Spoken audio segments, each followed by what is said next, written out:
to Medical Monday. As you know, it is the first day of summer, so we're joined by Dr. Cathy Slusher from the Harrisonburg OBGYN practice, and we're talking inconvenient periods, something many women may not want when they're on vacation. Exactly, that little feminine inconvenience.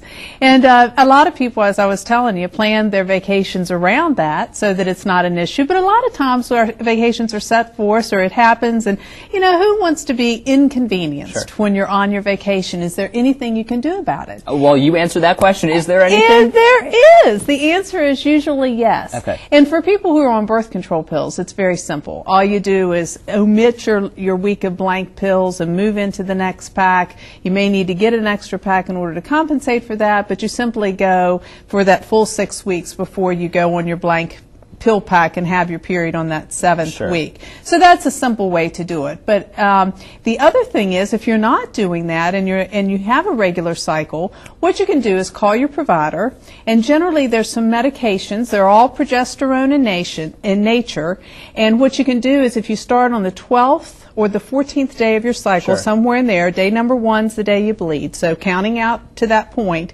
then you can take the medication through the end of your vacation and delay your period.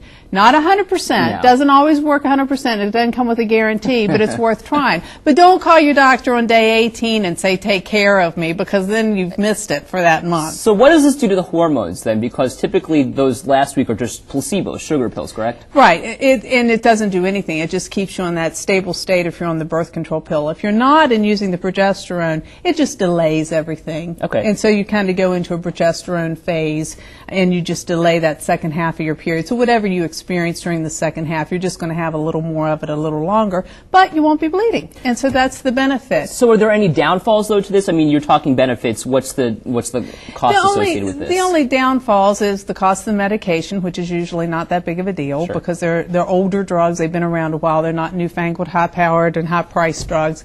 And the downfall is you may have to call your doc for a prescription. And I would say, you know, there's 3 rules with this. Number 1, don't do this without contacting your provider and making sure it's okay. Right. Some people can't take progesterones for whatever reason, and they need not to be on them. Some people, perhaps, and I can't think of whom, but some people it may be bad to miss that blank week on their pill pack. And so, you know, again, you want to just double check with the person who cares for you and knows you best before you do any kind of alteration. And what if you're not on the pill with just a couple of seconds left? Well, that's what I said. That's when you call in and you get the extra progesterones, which is another prescription that you just take during that time to delay your period. And like I said, it's not 100% effective, but it's worth it. And for all my colleagues, don't everybody get off the air and then just rush out and blast them with phone calls for everybody. Space your calls out and don't get me hung over this one. But there is something to do. Thank you so much. And it can make your vacation more enjoyable. I'm sure, absolutely. Thank you again for joining us this afternoon. We appreciate it. And if you'd like more information or you have a question, give Dr. Slusher a call. The number's right there on your screen.